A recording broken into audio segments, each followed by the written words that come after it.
अध्यक्षका प्रत्याशीहरू हुनुहुन्छ 5 जना उहाँहरूसँग कुराकानी गर्न गइरहेका छौँ। आगामी रणनीति अथवा आगामी योजना संस्थालाई सञ्चालन गर्नका निम्ति उहाँहरूका योजना के छन् र अहिलेसम्म के कस्ता गतिविधिहरू भए एनआरएनएमा र आम नागरिकहरूलाई एनआरएनएसँग जोड्नका निम्ति के पहल गर्नुभएको छ र आगामी कार्यकाल पछाडि तपाईँहरू नेतृत्वमा आइसके पछाडि के परिवर्तन पाउनेछौँ एनआरएनए जापानमा, खासमा हामी त्यही नै बुझ्ने प्रयत्न गर्दैछौँ। र त्यसका अलावा कतिपय अवस्थामा अलिकति राजनीतिले पनि छुन्छ कहिलेकाहीँ एनआरएनएलाई, यो विश्वभरको समस्या हो जस्तो लाग्छ र राजनीतिबाट अलिक टाढा राख्नका निम्ति र त्यहाँभित्र हुने अस्वस्थ राजनीतिहरूलाई निस्तेज पार्नका निम्ति पनि तपाईँहरू के गर्दै हुनुहुन्छ अथवा के गर्नुहुनेछ भनेर उहाँको प्रतिबद्धताहरू सुन्नेछौँ। र आजको यो कार्यक्रमको मकसद चाहिँ उहाँहरूले जे प्रतिबद्धताहरू व्यक्त गर्नुहुन्छ हामीसँग र हाम्रा आदरणीय दर्शकहरूको अगाडि ती प्रतिबद्धताहरू पुरा गर्नको निम्ति कति प्रयत्नशील रहनुहुनेछ त्यसका निम्ति पनि हामीले यो कार्यक्रम गर्नुपर्ने आवश्यकता देखेर आज नेपाल पत्रकार महासंघ जापान शाखाले विभिन्न प्रत्याशीहरूसँग यो बहस कार्यक्रम सञ्चालन गरेको हो। र अब ढिला नगरिकन म अध्यक्षका प्रत्याशीहरूसँग संवादमा जोडिन्छु। हामीसँग अनिता गुरुङ, त्यस्तै गरी शिव प्रसाद पौडेल र सरोज कुमार खत्री अध्यक्षका उम्मेदवारहरू प्रत्याशीहरू मध्ये 3 जना उपस्थित हुनुहुन्छ। ढिला नगरिकन कार्यक्रम सुरुवात गर्ने अनुमति चाहन्छु र सुरुमा म अनिता गुरुङबाट प्रवेश गर्छु। उहाँसँग किन पनि प्रवेश गर्न जरुरी छ भने उहाँ अहिलेको कार्य समितिमा वरिष्ठ उपाध्यक्ष र अहिले कार्यवाहक अध्यक्ष पनि हो, तसर्थ पनि उहाँसँगबाट संवादलाई जोड्न उपयुक्त हुन्छ जस्तो लागेको छ मलाई। अनिताजी, सबैभन्दा पहिला तपाईँ वरिष्ठ उपाध्यक्ष भइसकेको र अहिले कार्यवाहक अध्यक्ष भएका हिसाबले पनि तपाईँको उम्मेदवारी स्वाभाविक त मान्न सकिन्छ, तर तपाईँका उद्देश्यहरू के छन् र तपाईँको उम्मेदवारी केसका निम्ति? सुरुवात यहीँबाट गरौँ। सर्वप्रथम त धन्यवाद। नमस्कार सम्पूर्ण दर्शकवृन्दमा र पत्रकार महासंघका साथीहरूलाई पनि नमस्कार। सर्वप्रथम त यही भन्न चाहन्छु, अब म अहिले कार्यवाहक अध्यक्ष पनि हुँ र कार्यसमितिमा वरिष्ठ उपाध्यक्ष पनि थिएँ र अहिले पनि छु। सर्वप्रथम त म यही हो, कार्यसमितिमा लामो समयदेखि तलबाट स्टेप बाई स्टेप काम गर्दै आइरहेको छु। कार्यसमितिमा बसेर 2011 सालदेखि कार्यसमितिको सदस्यदेखि महिला संयोजक, महिला उपाध्यक्ष र वरिष्ठ उपाध्यक्ष हुँदै आइरहेको छु र वरिष्ठ उपाध्यक्षको हैसियतले पनि मेरो दावेदार गर्ने पद भनेको अध्यक्ष पद नै हो। त्यसमा पनि एउटा जापानको एनआरएनको इतिहासमै पहिलोचोटि महिलाले दावेदार गर्दैछ।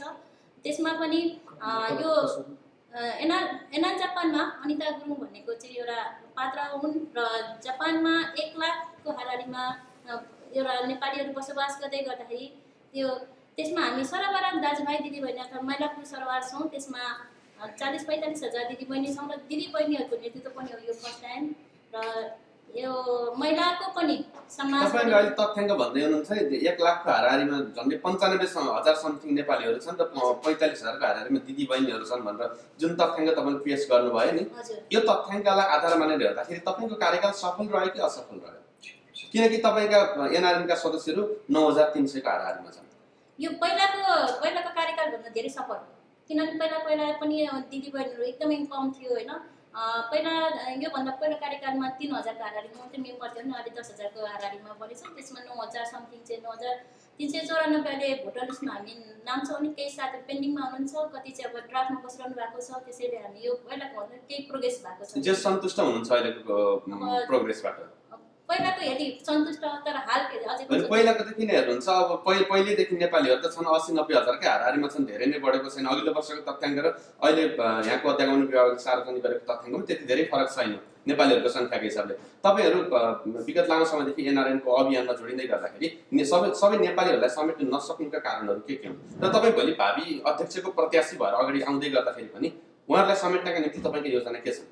हाम्रो योजना त्यही छ। अब कार्यसमितिमा अहिले जस्तो जहिले पनि यो मेम्बर बनाउने भन्ने कुरामा होला तपाईँको कुरा होइन। मेम्बर बनाउनुबाट जहिले पनि अधिवेशनको टाइममा त मेम्बर खुलिन्छ, तर यो हामीले पहिला पनि अब यसलाई चाहिँ अगाडि नै सुरु गर्ने भनेको गर्दाखेरि आइसिसीले अहिले यसपालि पनि एमआई सिस्टमबाट आइसिसीबाटै हामीले ह्यान्डल गरेको भएर आइसिसीले एमआई सिस्टम ढिलो दिएकोले यस ढिलो भएको। तर हाम्रो अबको कार्यकालमा चाहिँ हामी चाहिँ यो आइसिसीले पछिबाट दिए तापनि हाम्रो एनआर जापानमा भएको, जापानभित्र भएको नेपालीको लागि चाहिँ अगाडिबाट नै हामी चाहिँ खुला गर्नेछौँ।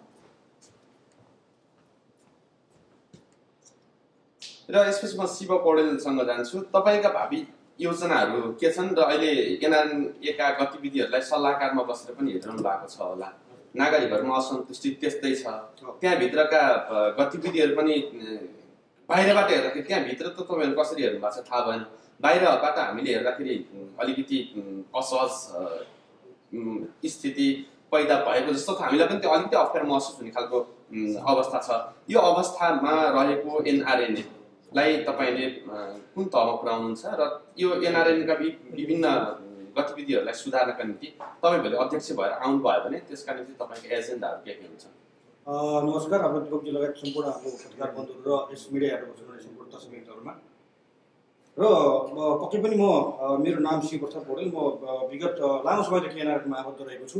कहिले फर्मली त कहिले इन्फर्मली म 2006 मैले सानो सरस्वती लिएको थिएँ र त्यसपछि हाम्रो राजन प्रधान दाइको पालादेखि त त्यसपछि म कहिले सल्लाहकार त कहिले कार्यसमितिमा हुँदै काम गर्दै आइरहेको छु र यसमा म के अरे कार्यसमितिमा नहुँदै गर्दा पनि मैले चाहिँ विभिन्न समयमा मैले एनआरएनको गतिविधिमा भाग लिएको थिएँ र यसमा चाहिँ मैले विभिन्न किसिमका अहिले यहाँ केही प्रतिबद्धता पनि लिएर आएको छु।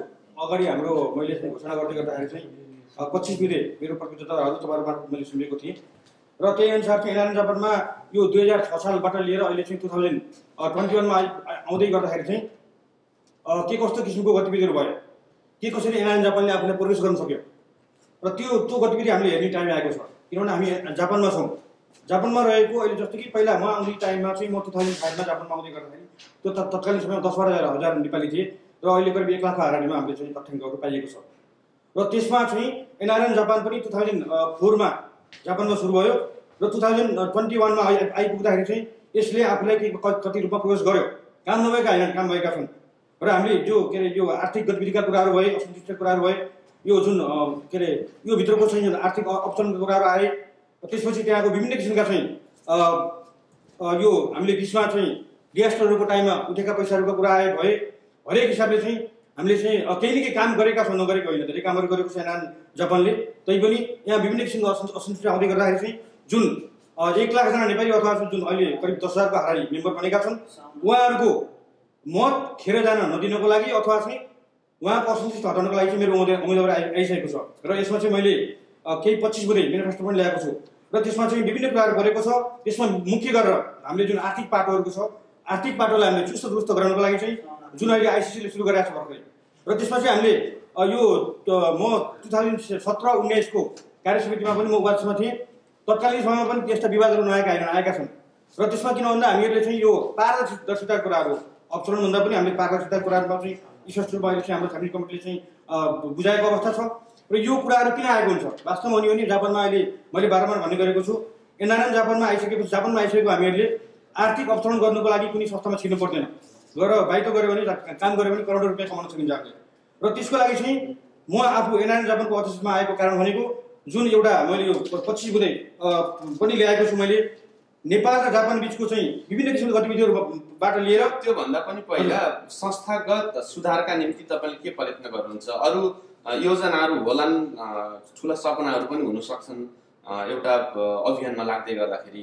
संस्थाको अहिलेको विगत तपाईँले देख्नु भएकै छ एकदम हैन? अध्यक्षलाई अथवा कार्यसमितिलाई बीचबाट किकआउट गर्नुपर्ने कन्डिसनसम्म पुग्यो एनआरएनका गतिविधिहरू। त्यो हामीले गरे होइन, उहाँकै गतिविधिका कारणले त्यो स्थिति सिर्जना भएको हो।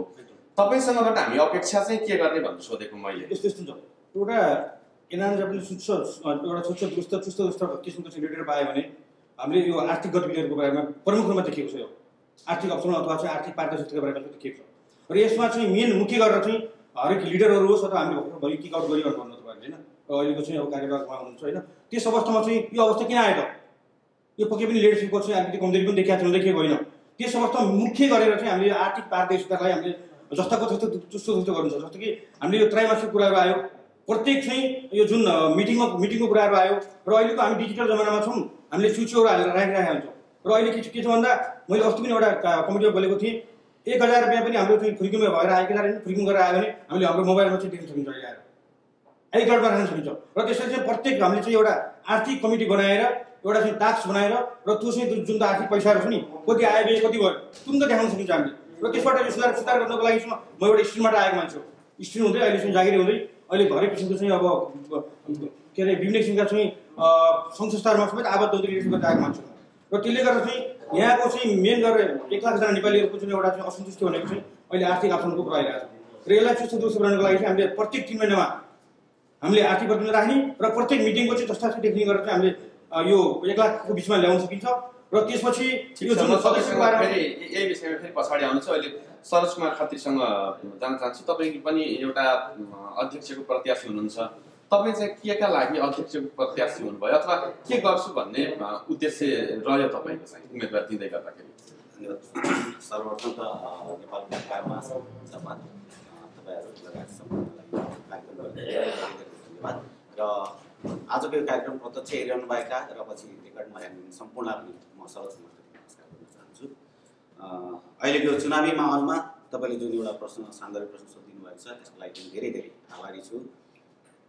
तपाईँ हामी सबैले देखेकै हो एनआरएनए जापानमा चाहिँ अहिलेको जुन स्थिति आइरहेको छ। अहिले भर्खर पनि तपाईँले भन्नुभयो हाम्रो शिवजी सरको कुरामा चाहिँ हाल 1921 को चाहिँ अध्यक्ष जो हुनुहुन्थ्यो उहाँलाई नै एउटा चाहिँ कुनै एउटा आरोपमा किक आउट गर्नु पर्यो भन्ने स्थिति आयो होइन।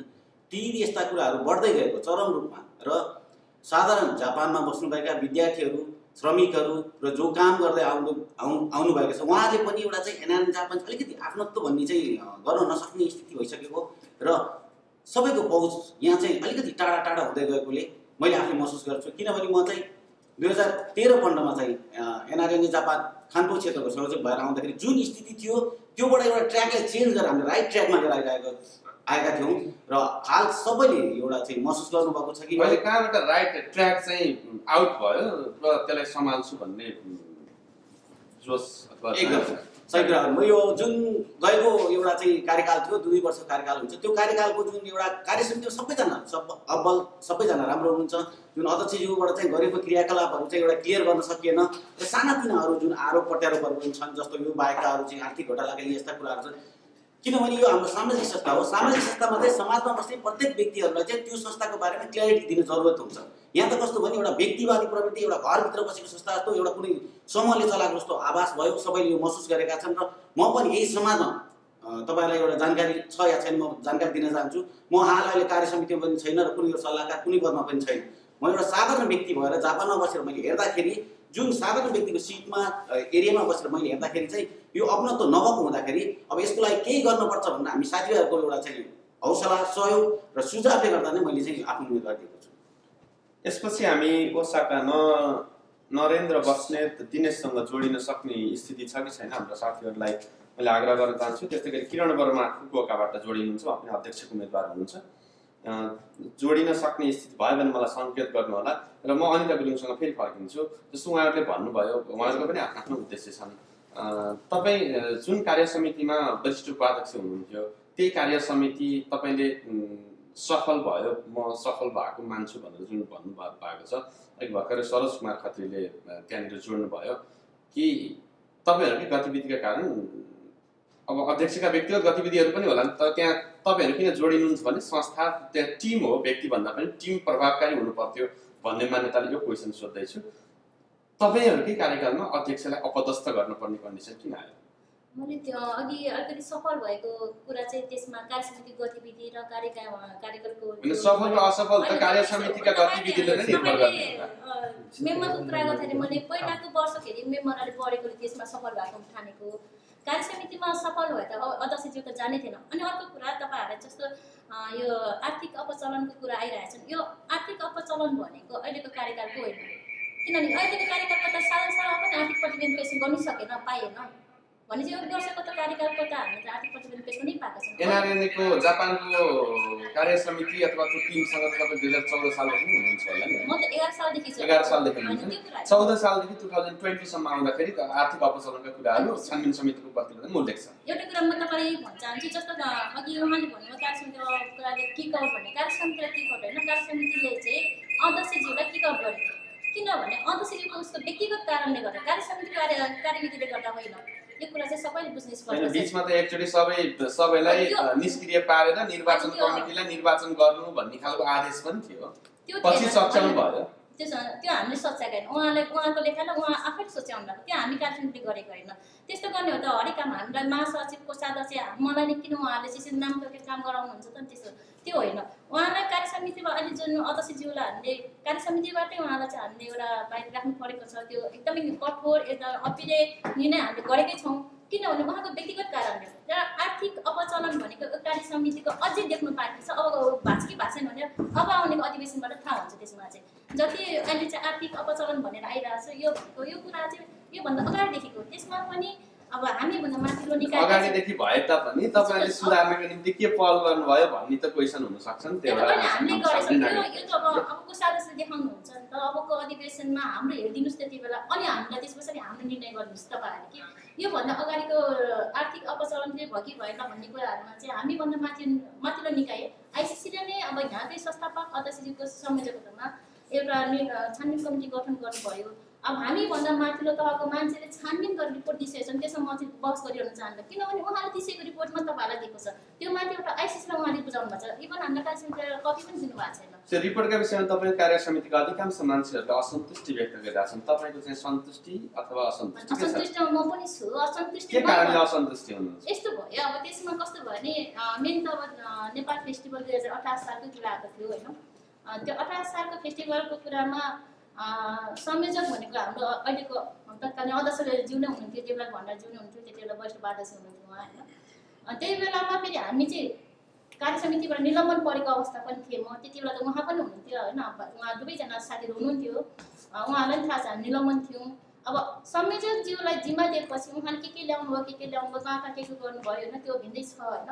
त्यही कुराहरूलाई चाहिँ अहिले आएर आर्थिकको त्यो अलिकति घोटाला भएको कुराहरूमा राखेको छ, जुन अब उहाँले पनि त्यो बिलहरू चाहिँ अब यो चाहिँ पछि हुँदैन भनेर त्यही कुरा राखेर त्यही कुरामा त्यही समयमा अथवा कुनै पनि हामी कार्यक्रम गरेर संयोजकलाई दिएपछि संयोजकले ल्याएको कुराहरूलाई नै त्यो संयोजक जो छ त्यो व्यक्तिलाई अथवा कसको नाममा चाहिँ घोटाला छ त्यो व्यक्तिले तोक्नु पर्यो नि। अहिले त तपाईँहरूले फाइनल गर्ने होला नि त। अब छानबिन समितिले त्यत्रो प्रतिवेदन बुझाइदिइसके पछाडि कुन कार्यकालमा को अध्यक्ष हुनुहुन्थ्यो, कुन कार्यकालमा को कोषाध्यक्ष हुनुहुन्थ्यो? म यही कुरालाई जोड्दैछु। जस्तो छानबिन कमिटीले त्यो कार्यकालको समिति भनिदिनु भयो, त्यो कार्यकालको समितिमा त कोही व्यक्ति अहिलेको कार्यकालमा हुनुहुन्छ, त्यो कार्यकालको समिति उहाँ दुईजना हुनुहुन्छ, उहाँ दुईजनै बाहिर हुनुहुन्छ। त्यसो भनेपछि त उहाँ दुईजना संयोजक भएर उहाँले गर्छ, उहाँको नाम आउनु पर्यो। त्यो कार्यकालको समिति भनेपछि सिधै बाहिर त उहाँहरू हुनुहुन्छ।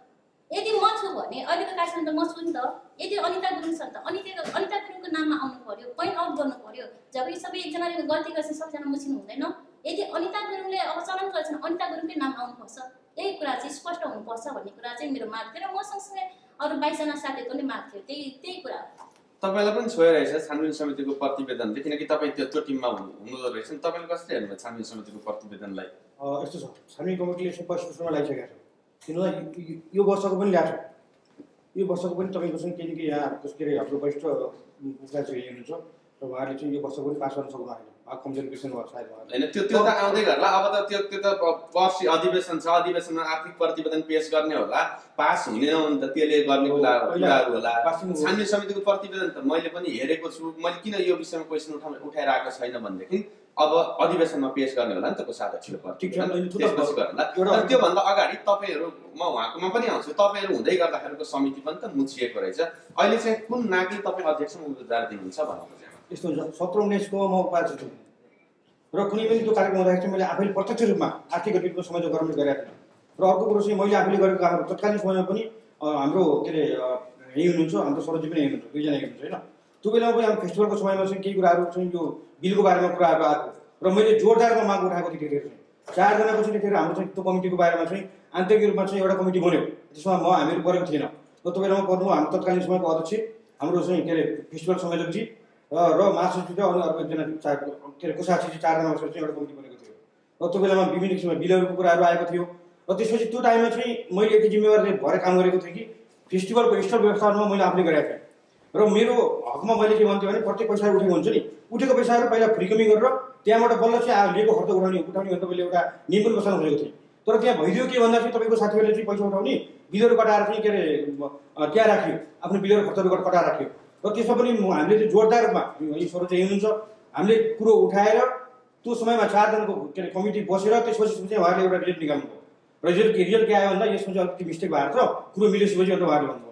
त्यसपछि मेरो आफ्नो पनि काम छ हेर्नु र म जिम्मेवार भन्नाले उपाध्यक्ष जिम्मेवार पद हुँदाहुँदै पनि त्यसको संयोजक मैले गरेको थिएँ र आर्थिक म तपाईँहरूको समस्या यहीँनिर देखेँ क्या मैले। संयोजन जस्तो हामी पत्रकार महासङ्घमा पनि कहिलेकाहीँ पनि प्रोग्राम गर्दा आजको पनि हाम्रो संयोजक छुट्टै हुनुहुन्छ, तर यसको अर्थ अध्यक्ष वा अरू कार्य समितिले हेर्दैन जान्दैन बुझ्दैन भन्ने त होइन नि त। समिति फरक भए तापनि अन्तत आर्थिक प्रतिवेदन पारित हुने त कहाँबाट होला भन्दा साधारण सभा होला कि चाहिँ अधिवेशनबाट पारित हुने होला। 2014 देखि 20 सम्म आउँदा 20 को त अझ बाँकी छ, यसलाई केही समय पेन्डिङमा राखौँ। त्यति बेलासम्मका सबै आर्थिक प्रतिवेदनहरू त पारित भएर आएकै हुन् नि। ठिक छ, म एउटा भन्छु आर्थिक प्रतिवेदन पास हो त्यसरी तपाईँ पनि हुनुहुन्थ्यो त हलमा, म पनि थिएँ। मिसिङ कहाँनिर हो भन्ने कुरो चाहिँ हामी सबै कमजोर छ, त्यहाँ मेरो पनि कमजोर छ। मैले त्यही त स्वीकार्न छोडेको, किनभने मैले यो कमजोरी गरेँ। अब चाहिँ अबको कार्यकालमा म यो कारणले यसरी अध्यक्षको दाबीदार हो भनेर प्लिज म भन्दैछु प्लिज। त्यसको लागि चाहिँ किनभने त्यहाँबाट मैले स्कुलिङ गरेँ नि त। त्यो बेलामा जुन 17-19 कार्यक्रममा मैले त्यहाँभित्रको गतिविधिहरू सबै पढेँ हेरेँ, आफै पनि संलग्न भइरहेँ त्यो टाइममा। र जसरी हुनुपर्थ्यो त्यहाँ चाहिँ पारदर्शिताको कुराहरू छ नि, जसरी हुनुपर्ने त्यो भएन र मैले बारम्बार छुट्याइरहेको हुन्थेँ। र त्यो गतिविधिहरू चाहिँ अब सचाउनको लागि र सम्पूर्ण आम हाम्रो जुन 1 लाखजना जुन नेपालीहरू हामीले अगाडि पनि भन्यौँ, विद्यार्थीहरू हुनुहुन्छ, यहाँ मजदुरहरू हुनुहुन्छ, जागिरीहरू हुनुहुन्छ, हरेक कुराहरू हुनुहुन्छ र उहाँहरूले चाहिँ जुन पैसा हामीले उठाएर त्यहाँ स्टोरहरू राखेर उहाँहरूको प्रत्येक एउटा स्टोर 50 मान थियो करिब र त्यो बाहेक पनि हामीले काठहरूबाट पनि पैसा लिएको हुन्थ्यो, त्यो बिन फर्निचरहरूबाट पनि। तर फर्निचरको त उठाउने पैसा मैले जिम्मेवारी थिएँ, जस्तो कस्तो उठाएर मैले फुर्किङ गरिरहेको थिएँ, मेरो आफ्नो नामबाट फुर्किङ गरिरहेको थिएँ त्यहाँ कमिटीमा। र त्यो कुराहरूको लागि मैले त्यो पारदर्शिता त्यहाँ देखाएको थिइनँ। र त्यो बेलामा चाहिँ कमिटी बन्यो, आन्तरिक कमिटी बन्यो, बन्नु पर्थ्यो, किन अहिले कस्तो बाहिर कमिटी बन्नु पर्थ्यो, तर त्यो बन्न सकिँदैन थियो। र त्यो बेलाको स्कुलिङ नै त्यो बेलाको स्कुलिङको लागि चाहिँ त्यो कमजोरीहरू थियो नि त्यो चाहिँ त्यसको लागि मैले अहिले चाहिँ यो के अरे अध्यक्षमा दिएको हो। र अर्को कुरो चाहिँ यो अहिले जुन कमिटी बन्यो नि यसको लागि पनि तपाईँको फुकोकामा कमिटी बन्यो होइन, हाम्रो फुकोकामा चाहिँ आर्थिक कुराहरू आयो, पास भएन। र त्यसपछि पनि उहाँहरूको कमिटीले चाहिँ अब त हामी सुल्झिनु पर्छ भनेर ल्याएर प्रत्येक 3 महिनामा उहाँहरूले दिन सक्नुहुन्थ्यो। 1 वर्ष भइसक्यो, अहिलेसम्म आउनु सकेको छैन। किन आएन? सकिन्छ नि त, हामीले जस्ताको जस्तै हामीले चुचुहरू निकाल्न सकिन्छ, किन निकाल्न सकेको छैन? 17-19 कार्यक्रममा आफू देखाएको छैन। बारम्बार मैले चुचु हेर्न चाहेको थिएँ, होला निलम्बन हुन 5-6 महिना चाहिँ हाम्रो दिदीहरू निलम्बन हुनुभएको धेरै समय पनि होइन। त्यसपछि पनि आन्तरिक कुरा निलम्बन भए पनि अन्त त फेरि कोषाध्यक्ष पनि एकचोटि निलम्बनमा हुनुहुन्थ्यो र उहाँले फेरि प्रतिवेदन त पेश गर्नु भयो, पेश गर्नु र त्यो चुचु पनि उहाँसँगै थियो। एउटा मेन चुचु उहाँसँग थियो, एउटा चुचु चाहिँ हामीसँग थियो। त्यो लिएर आएर उहाँले प्रतिवेदन पारित गर्नुभयो। र त्यो समयमा हामी सबैको मेरो आफ्नो कमजोरी मैले भनिसकेँ, सम्पूर्ण त्यो बेलाको 21 जना कमिटी थियो, अहिले 31 जनाको छ होइन, लगाएर चाहिँ हाम्रो कमजोरी चाहिँ त्यहाँ भयो। र हामीले के पनि विश्वास गरियो, भित्रको चाहिँ 4 जनाको चाहिँ आन्तरिक एउटा कमिटी बस्यो, त्यही कुराहरूलाई हामीले विश्वास गरियो, त्यो कमजोरी भएको। हस्, म तपाईँसँग फेरि पनि आउँछु। सरोजीसँग आउँ, अघि केही कुरामा हामी फर्किन्छौँ। जस्तो संस्थालाई सुधारका निम्ति सबैभन्दा पहिला आर्थिक अनुशासन सबभन्दा मेरुदण्डको रूपमै लिने गरिन्छ हरेक सङ्घ संस्थाहरूमा। तपाईँले जब अध्यक्षको उम्मेदवारी दिँदै गर्दाखेरि तपाईँको विगत अथवा भनौँ छानबिन समितिले हालै सार्वजनिक गरेको प्रतिवेदन त्यहाँबाट के पाठ सिक्नुभयो र आगामी दिनमा के कुराहरूलाई एडप्ट गरेर जान्छु भन्ने लक्ष्य छ? धन्यवाद। अवश्य पनि अघि पनि यो कुरा चल्यो, बिचमा फेरि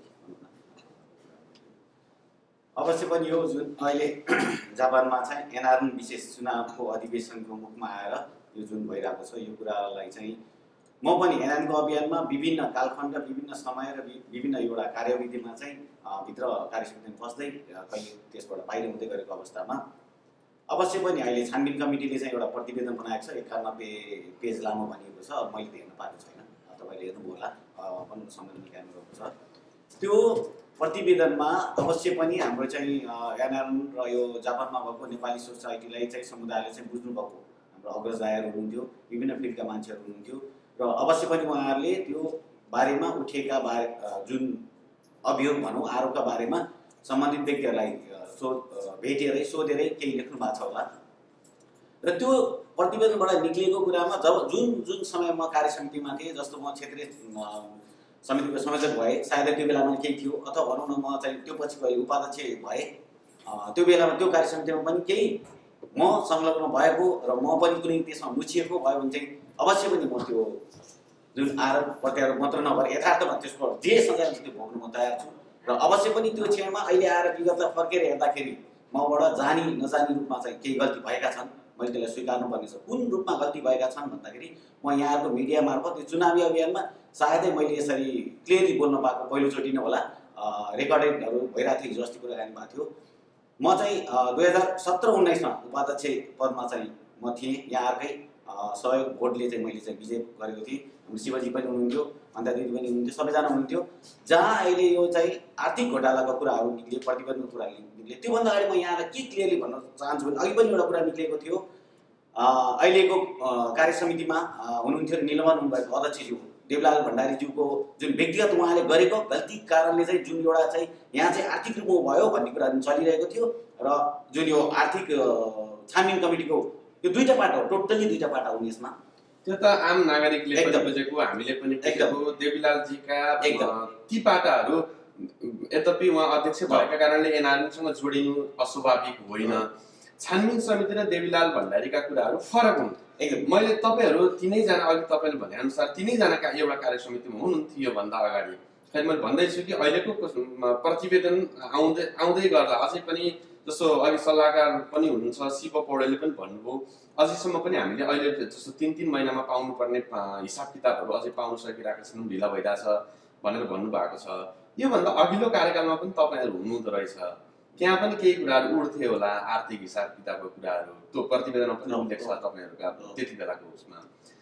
र त्यस पछाडि अर्को कार्यकाल पनि भयो, यो कार्यकाल पनि अन्तिम अवस्थामा आउँदैछ, त्यही कुरा किन कन्टिन्यू भइरहेछ? त्यो अवश्य पनि त्यसै म जोड्दै थिएँ। अलिकति एउटा क्लियरिफाई गर्नु खोजेँ मैले चाहिँ, यो क्लियर भन्दा के छ भन्दाखेरि जुन त्यसमा चाहिँ त्यो प्रतिवेदनमा चाहिँ 3वटा सब्जेक्ट चाहिँ उठाइएको छ, यहाँहरू सबैलाई थाहा छ। जस्तै नेपाल फेस्टिभलको आर्थिक किनामिनाको कुरा, जुन नेपाल फेस्टिभल गर्दाखेरिको घाटा नाफा जे जस्तो त्यस्ता कुरा, धार्मिक कुराहरू, यस्ता कुराहरू उठेको मध्येमा तपाईँले अहिले खोल्नु कुरा स्पष्ट म के भन्छु भने म चाहिँ एनआरएन जापान उपाध्यक्ष हुँदाखेरि पनि अथवा उपाध्यक्ष नहुँदा पनि नेपाल फेस्टिभल गर्दाखेरि एउटा कमिटी बनाइन्थ्यो। कमिटीमा हाम्रो चाहिँ देवलाल भण्डारी चाहिँ संयोजक, त्यो भन्दा देवलाल भण्डारीको मात्रै जिम्मा उहाँ संयोजक बाबेर अथवा त्यो बेला अध्यक्ष जुन उहाँको मात्रै जिम्मा, उहाँको मात्रै कर्तव्य भन्न खोजेन, हाम्रो पनि छ त्यहाँ विभिन्न हिसाबले विभिन्न हामीलाई चाहिँ विभाजन एउटा डिपार्टहरू दिइरहेको थियो। यहाँलाई म स्मरण गर्न चाहन्छु म त्यो समयको त्यो वर्षको नेपाल फेस्टिभल मात्र नभएर सायदै म जापानमा आएपछिका सम्पूर्ण नेपाल फेस्टिभलमा म चाहिँ संलग्न छु। विभिन्न त्यहाँ बनाएका विभागहरू हुन्थे, त्यसमा संलग्न भएका थिए। र यो अहिले जुन आर्थिक प्रतिवेदन, आर्थिक घोटाला, आर्थिक जे भन्ने एउटा शब्द छ, त्यो आइरहेको कुरामा चाहिँ के छ भन्दाखेरि के भएको त्यो रियल कुरा बुझेर रिपोर्टमा गएको छ, उहाँबाट आउला। र तपाईँले भन्नु खोजेको कुरा जुन छ त्यो आर्थिक नेपाल फेस्टिभलको आर्थिक एउटा चाहिँ कुनै पत्रकार सम्मेलन गरेर सायद तपाईँहरू को हुनुहुन्थ्यो होला, त्यो गरिएको थियो। त्यो बेलामा जम्मा टोटल 450 मान चाहिँ घाटा भएको है। त्यो 450 मान घाटा भएको कुराहरू पनि के गरियो त भन्दाखेरि त्यसको सबै आर्थिक हिसाब किताब सबै पाटोहरू टुङ्गाउने बेलामा अवश्य पनि शिवजी, म अन्त सबैजना हामी हुन्थ्यौँ, कमिटीमा थियौँ।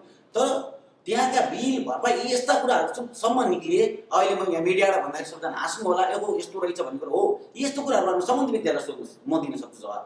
ती बिलहरू सबै त्यो एउटा छुटाउन नसक्ने स्थिति भइसकेपछि अघि शिवजीले भने 4 जनाको चाहिँ एउटा छुट्टै आर्थिक कमिटी बनायो। त्यो कमिटीमा जो कि हामी जो फिल्डमा लाग्यौँ, जसले काम गऱ्यौँ, जसले त्यहाँ चाहिँ स्टलहरूलाई ग्यासको सामान दियो, हामीले मिलेर जुन स्टललाई रातारात हामीले काम गऱ्यौँ, स्टल सफा गऱ्यौँ, विज्ञापन प्रबन्धन गर्ने, यी यस्ता साथीहरू नराखेर छुट्टै एउटा कमिटी बन्यो। त्यहाँबाट के कस्ता कुराहरू पास भयो र त्यो बाहिर आएर एकैचोटि आउँदाखेरि 400 लगभग 450 मान एराउन्ड हुनुपर्छ। तपाईँहरूसँग कोहीसँग डाटा यदि छ भने त्यो हेर्न सक्नुहुन्छ। तर अस्तिको आर्थिक प्रतिवेदन जुन एउटा आयो छानबिन कमिटीमा 800 चाल्छौँ भन्ने कुरा छ, एकदम हास्यास्पद कुरा छ। यो कुरा चाहिँ म त व्यक्तिगत रूपले भने यो कुरा त मान्न तयारै छैन। घाटा त्यतिसम्म भएको होइन, घाटा भएको छ नभएको होइन। तर के भइदियो भन्दाखेरि आर्थिक प्रतिवेदन, म तपाईँहरूलाई यहीँबाट भन्न चाहन्छु कि आर्थिक छानबिन कमिटीले त्यसको संयोजक रूपमा देवलाल भण्डारीज्यूलाई बोलाएर सोधपुछ गर्दाखेरि देवलाल भण्डारीज्यूले के गर्नु भएको छ त भन्दा एनआरएनले जापानले गरेको जुन नेपाल फेस्टिभल गर्नलाई यहाँको परराष्ट्र मन्त्रालय राजदूतावासबाट अनुमति लिएर जुन गरिसकेपछि यहाँ चाहिँ राजदूतावासबाट परराष्ट्र मन्त्रालय होको गर्नुपर्ने हुन्छ। होको गर्ने क्रममा उहाँले चाहिँ टेक्टोनी भनेको जे जस्तो हुन्छ हिसाब किताब दिउँ मिलाइदिउँ भनेर उहाँले हिसाब दिनु। त्यो दिँदाखेरि त्यहाँ तल माथि कतिको तपाईँहरूले याद गर्नु भएको छैन, त्यहाँ चाहिँ एकैछिन म बोल्दैछु, त्यहाँ चाहिँ स्टलले पैसा दिइसक्यो, दिन बाँकी नामहरू आएको छ साथीभाइहरू, यति रिसाउनु। त्यो भन्दैमा मैले के भन्नु खोजेँ भने हडबडको काम गडबड भयो क्या। यहाँ आर्थिक त्यो जुन छानबिन कमिटीलाई दिँदाखेरि जे हातमा छ त्यही लिएर बुझाइनु पर्ने, जे थियो रियल त्यो बुझाउनु पर्ने थियो कि। त्यो नभएर हिसाब किताब बुझाउनुको लागि जो जापानिज एउटा मेम्बर सासाकी भन्ने हुनुहुन्छ, उहाँलाई सुधै एनआरएन जापानको हालको उसको सदस्यमा राखिएको छ। उहाँले बनाएको हिसाब किताब लगेर एमबिसीलाई बुझायो, एमबिसीबाट परराष्ट्र, किनकि त्यो चेक एन्ड ब्यालेन्स गऱ्यो मात्र भन्नु लाग्यो, त्यही गडबडी होइन। तपाईँहरू ठिक छ, म एकचोटि अनिता गुरुङकोमा जान्छु। तपाईँ अहिले जुन कार्य समितिमा हुनुहुन्छ त्यही कार्य समितिमै फर्किन्छु म। जस्तो तपाईँहरूको NRNA जापान भनेको संयुक्त जापानको कानुन अनुसार पनि दर्ता भएको छ जस्तो मलाई लाग्छ, म यदि गलत छैन भने। दर्ता भएको संस्था त्यही अनुसार आर्थिक विवरणहरू पेश गर्नुपर्ने लागि उहाँले भन्नुभयो, परराष्ट्रसँग अनुमति लिएको थियो र फेस्टिभलको परराष्ट्रमा त्यसलाई रिपोर्ट पेश गर्नुपर्ने थियो होला। तर अहिले तपाईँहरूको संस्थाको प्रत्येक वर्षको आर्थिक गतिविधिहरू जापान सरकारले बुझाउनुपर्छ नि, हो भनेको रिपोर्टिङ गर्नुपर्छ नि। संस्था कहाँ छ? अब तपाईँहरू के रिपोर्ट पेश गर्नुहुन्छ यो अवस्थामा? यस्तो छ रिपोर्टिङ, उहाँले भन्नुभएको फेस्टिभल गरेको जस्तो फेस्टिभल गर्दाखेरि हामीले चाहिँ संस्था दर्ता गरे पनि यहाँको गभर्मेन्टको एउटा के भन्छ कोइन पार्क लिएर हामीले गरेका हुन्छौँ, ठाउँ लिएर होइन, स्पेस लिएर। तपाईँहरूको संस्थाकै सबै विवरण पनि त बुझाउनु पर्छ नि, जापानको कानुन अनुसार जापानमा दर्ता भइसके पछाडि आर्थिक यसमा अडिट नै हामीले अडिट गरिरहेको छौँ। कहिलेबाट सुरु गर्नुभयो अडिट गर्नु? पहिलेदेखि गरिरहेको छौँ। पहिलेबाट गरिरहेको रहेछ। पहिले भनेको कहिलेसम्म? पहिलेबाट यो पहिला जहिले सुरु दर्ता भयो त्यति बेलादेखि गरेको थियो। अनि त्यसो भए 2014 देखि म जोड्दैछु, त्यसो 2014 देखि 15, 16 देखि 17, 18 देखि 19, 20 सम्म आउँदाखेरि एउटै पढ्न उही आर्थिक हिनामिनाको, उही आर्थिक अनियमितताको, उही आर्थिक हिसाब किताब बेमेलको इस्यु मात्र किन बाहिर आउँछ? यस्तो कुरा चाहिँ एउटा म भन्छु होइन, त यो दर्ता पहिला जहिले दर्ता भएको थियो त्यति बेलादेखि यो अडिट भइरहेको छ। अनि यो 15-17 को बेलामा आएर त्यति बेला चाहिँ अडिट नभएको रहेछ, स्पष्ट कुरा होइन। दर्ता नहुँदाखेरि अडिट नभएपछि दर्ता खारिज भयो। पछिबाट 15-17 को कार्यकालमा म कार्यसमितिभन्दा बाहिर थिएँ। जस्तो उहाँले अहिले भन्नुहुन्छ नि कार्यसमितिमा बसे नबसे म कन्टिन्यू थिएँ अभियानमा भन्नुहुन्छ नि, त्यस्तै म पनि त्यो बेला कार्यसमितिभित्र नभए पनि बाहिरबाट काम गरिरहेको थिएँ। जब 17-19 को कार्यसमिति फेरि म चयन भएर आएँ त्यति बेला आउँदाखेरि त्यहाँ संस्था चाहिँ अब फेरि पनि अब रिन्यू गर्नु पऱ्यो, रिन्यू गर्नु जाँदाखेरि अडिट नभएरै होला होइन। त्यति बेला चाहिँ हाम्रो सुदन थापा सर चाहिँ त्यति बेला अध्यक्ष हुनुहुन्थ्यो, उहाँको कार्यकालमा चाहिँ हाम्रो संस्था खारिज भइसकेको रहेछ। हामी 8 महिनामा निर्वाचन अधिवेशनबाट आयौँ, 6 महिनामै खारिज भइसकेको रहेछ। त्यस पछाडि फेरि त्यही रिन्यू गर्ने बेलामा नभएर अहिले चाहिँ यो यसमा चाहिँ दर्ता भएको छ संस्था। यो चाहिँ टस्याङ लामाको पालोमा त्यति बेला उहाँ 2जना सरहरू हुनुहुन्थ्यो, म पनि थियो। त्यो समयमा फेरि रिदर्ता गरेर त्यहाँ चाहिँ कन्टिन्यू फेरि हामीले चाहिँ अडिट गरिरहेको छौँ। जस अहिलेको अधिवेशनमा अथवा अधिवेशनमा पेश हुने आर्थिक प्रतिवेदन पूर्ण रूपमा हामी पेश गर्छौँ। एकसुका हिसाब किताब तलमाथि नभइकन अहिलेसम्म उठेका सबै प्रश्नहरूको जवाफ दिने गरेर आउँछ यसमा ढुक्क भएको। यसरी आउँछ। यो जति पनि अपचलनको कुरा छ नि, यो कार्यकालको त हिसाब किताब बाहिर देखाउनै पाएको छैन हामीले। उहाँले भन्नुहुन्छ नि, उहाँले चाहिँ हामीले हेर्नु पाएन हेर्नु पाएन, तर हामी कार्य समितिमा अहिले हामीले काम गरेको जस्तो फेस्टिभल गर्नु पाएको छैन, केही गर्नु पाएको छैन। तर अहिले यसपालि झन् धेरै काम भएको छ कारोबार मेरो विचारमा। किनभने यो कोभिडले गर्दाखेरि जापानवासी नेपाली र नेपालमा बस्ने नेपालीको लागि हामीले धेरै फर्महरू कलेक्सन गर्यौँ। उहाँहरू आफै लागिपर्नु भएको छ, म आफै कार्य समितिभित्र लागिपरेको छु। हामीले व्यक्तिगत गरौँ या संस्थागत रूपमा हामी सबैले लागि परेर हामी गरिरहेका छौँ। त्यसैले कोभिडले गर्दा फन्ड धेरै कलेक्सन भएको छ। हामीले आइसिसीसँग पनि हामी समन्वय गरेका छौँ र इन्टरनेसनल एनसिसीबाट पनि हामीसँग चाहिँ समन्वय गरेर गर्छौँ। त्यो हिसाबले झन् धेरै फन्ड छ होइन यसमा चाहिँ। तर हामीले अहिलेको यो वर्षको यो कार्यकालको यो वर्ष मात्रै नभए यो कार्यकालको चाहिँ जस्तो वार्षिक साधनसँग देखाउन नपाए पनि यो अधिवेशन हामी पेश गर्ने नै छौँ र गरेर देखाउनेछौँ। यो अपचलको कुरा आएको चाहिँ धेरै अगाडिको कुरा, धेरै अगाडिको कार्यसमितिको कुराहरू अगाडिको भए पनि तपाईँहरूले त्यसको अपनत्व त लिनै पर्यो नि। अहिले वरिष्ठ उपाध्यक्ष हुनुहुन्छ, भोलि अध्यक्ष हुनु होला, फेरि अघिल्लो कार्यकाल गयो, यसको त मलाई मतलब छैन अथवा यसको त रेस्पोन्सिबिलिटी लिनु मिल्दैन। उहाँले पनि भन्नुभएको छैन, उहाँले पनि भन्नुभएको छैन, मैले पनि भनेको छु। अनि फेरि समस्या के भइदियो भने उहाँले पनि आफ्नो जिम्मेवारी लिनु भएको छ, त्यति बेला कुरा स्वीकार्नु भएको छ, उहाँले पनि स्वीकार्नु भयो भनेको तपाईँले नै अहिले स्वीकार्नु भयो, फेरि भोलि पनि गएर स्वीकार्ने हो कि यसलाई हटाउने हो? अब त्यही कुरालाई नै स्वीकार्ने, गल्ती गर्ने स्वीकार्ने भन्ने कुरा आउँदैन। यो त्यो गल्तीले हामीले केही सिकेछौँ, केही गर्छौँ। जस्तो उहाँले भन्नुभएको छ, म पनि भन्छु, उहाँले तपाईँले पनि भन्नुभएको छ, कुनै पनि संस्थालाई चाहिँ एउटा क्लिन राख्न चाहिँ आर्थिक पाटो नै पहिला क्लिन हुनुपर्छ। त्यस पछाडि संस्थामा अनुशासन हुनुपर्छ, संस्थामा लिडिङ गर्न सक्नुपर्छ। अध्यक्षको पद के हो, अध्यक्षले आफूले बुझ्नु सक्नु पऱ्यो, म त्यहाँ बसेर के गर्नु सक्छु भन्ने कुरा। महासचिवले के हो, महासचिवको आफ्नो कर्तव्य बुझ्नु पऱ्यो, त्यो पदको पनि कर्तव्य बुझ्नुपर्छ। प्रवक्ताको कार्य के हो, त्यो आफ्नो क्राइटेरिया के हो त्यो बुझ्नु सक्नु पऱ्यो। त्यो प्रवक्ताले जहाँ पाए जे बोलेर पनि भएन, अध्यक्ष भने जे पाए त्यसले के अरे नियम लगाइदिएर कसले जिम्मेवारी राम्रोसँग पुरा नगर्दाखेरि यी कुराहरू बाहिर आएका रहेछ। कसले भन्दा त त्यो मैले भनिरहनु नै पर्दैन नि। हामी आफ्नो पदको दायरामा पस्न नसकेपछि यो भएको भन्दा प्रष्टै छ। त्यसमा मैले किन तपाईँको थोरै मैले यो कार्य समितिभित्रका धेरै साथीहरूको एउटा आवाज सुन्छु जुन यो आर्थिक हरिसाब नमिलेका कुराहरू बाहिर गए पछाडि छानबिन समिति बन्यो र यसमा कोहीले अध्यक्ष अनुशासित भएन भन्ने, कोहीले महासचिव अनुशासित भएन भन्ने, कोहीले प्रवक्ता अनुशासित भएन भनेर भन्ने र एक यसमा अझ विशेष गरी प्रवक्ताजीले त फेसबुकमा स्ट्याटस लेखेपछि यो भयो भनेर तपाईँहरूको एनआरएनए भित्र एक खालको फ्याक्सन नै छ। त्यो तपाईँहरूले हिसाब किताब मिलाउन नसक्ने बाहिर आउँदाखेरि बाहिर आएर यो राम्रो रूपमा लिन सक्ने जस्तो छानबिन समिति त्यत्रो छानबिन गर्यो, प्रतिवेदन पेश गर्यो, झन् तपाईँहरू त कहाँनिर मिस्टेक भएको रहेछ कहाँनिर के भएको रहेछ भनेर फाइन्ड आउट गरेर त्यहाँबाट त सच्चेर अगाडि जाने मौका होइन त यो। हामीले त्यो आर्थिक कुरा गर्न गतिविधि बाहिर नआउने भन्ने कुरा होइन होइन। जस्तो म वरिष्ठ उपाध्यक्ष छु नि, मैले वरिष्ठ उपाध्यक्षले के गर्नुपर्छ भने मेरो कर्तव्य बुझ्नुपर्छ भन्ने मेरो त्यति मात्रै कुरा। जस्तो प्रवक्ताको कुरा निकाल्नु भयो, उहाँले फेसबुकमै बाहिर निकालिदिनु भयो भने उहाँले अब खोज्नु स्वाभाविक हो। उहाँले आफ्नो पहिला अर्को संस्थामा बस्दाखेरि उहाँले हालेको पैसा खोज्नु स्वाभाविक हो, तर उहाँले खोज्दाखेरि पाएको पनि थियो। त्यो उहाँले चाहिँ त्यति बेला चाहिँ उहाँको हाम्रो त्यति बेलाको भन्ने चाहिँ के थियो भने उहाँले पैसा हालेको पैसा उहाँको त्यो प्रतिवेदनको पानामा देखेन, तर खातामा चाहिँ छैन, त्यो त उहाँले हेर्नु पाउनु पऱ्यो नि त। त्यो उहाँको कर्तव्य हो, उहाँको मात्रै जोसुकै नै गर्दैन। तर भित्र खोज्दाखेरि अब जुन चुचोमा होइन पासबुकमा थियो त्यो पैसा देखेपछि, पासबुकमा पैसा देखेपछि अब कोषमा त्यो पैसा बराबर त्यो पैसा छ कि छैन त्यो उहाँले खोज्नु पाउनुपर्छ क्या।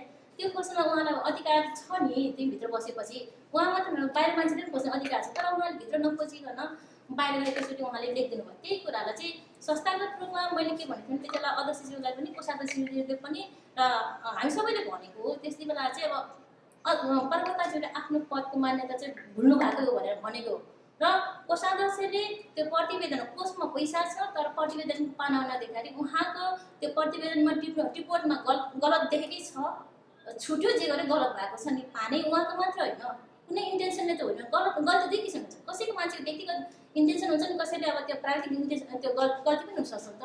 तर उहाँ एकजनाको मात्र होइन, र पानी छुटेपछि त त्यो त प्राकृतिक गल्ती नै हुनसक्छ भनेर कोषाध्यक्षले माफी माग्छु।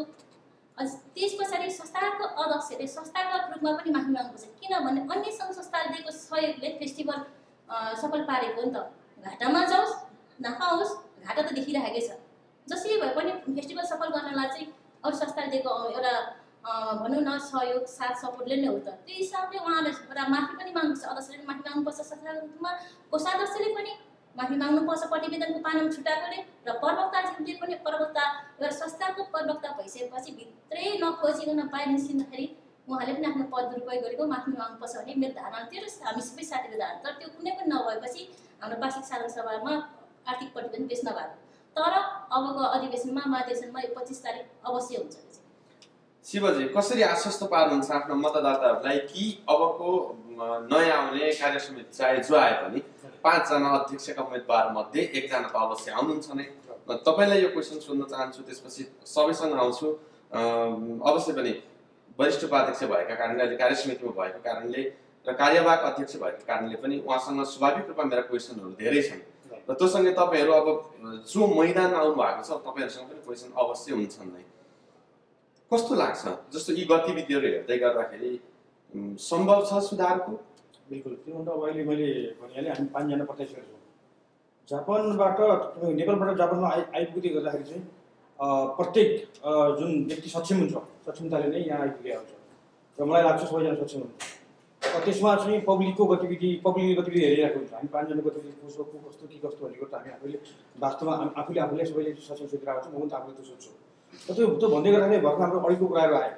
भर्खर हाम्रो चाहिँ कार्यवाहीले उत्तर दिनुभयो, पहिला अडिट भएको थियो भने कुरा दिनुभयो, तर अडिट चाहिँ भएको छैन। मैले बुझेअनुसार चाहिँ अडिट भएको छैन र गत साल हाम्रो चाहिँ यो 17-19 को पालामा हामी सरजीर म चाहिँ र फेरि हामी कार्यक्रम हुँदै गर्दाखेरि चाहिँ अडिटको कुरो आएको थियो।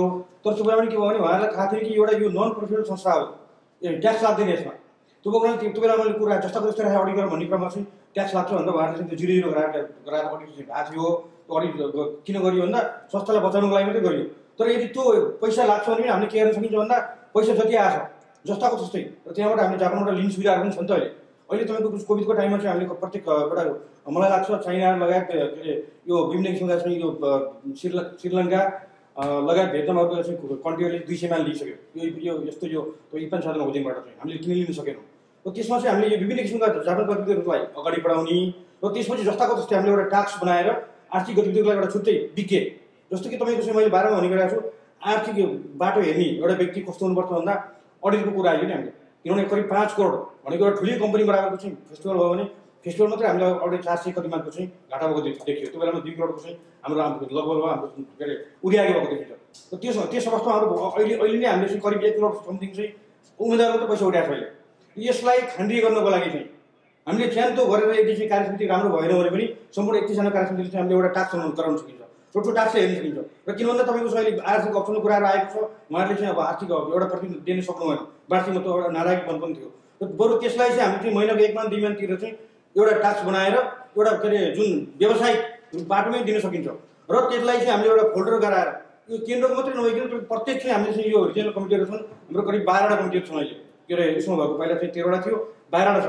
र प्रत्येकको चाहिँ हामीले आई कार्डबाट जोडेर चाहिँ तपाईँको चाहिँ कम्प्युटरमा कार्यसमितिले दैनिक हेर्न पाउने सूचीहरू र किनभने मैले अगाडि पनि दोहोऱ्याएको कुराहरू तुरुन्तै मोबाइलमा आएको हुन्छ। र त्यसपछि हामीले चाहिँ प्रत्येक 3 महिना अथवा प्रत्येक मिटिङको कुराहरू हामीले बाहिर गर्न सकिन्छ। त्यो गर्ने बित्तिकै तपाईँको सुधार अवश्य नै आउँछ। हस् तपाईँ अध्यक्ष भएर आउनु भएछ भने सुधार गर्नु होला त्यो अपेक्षा गर्छु।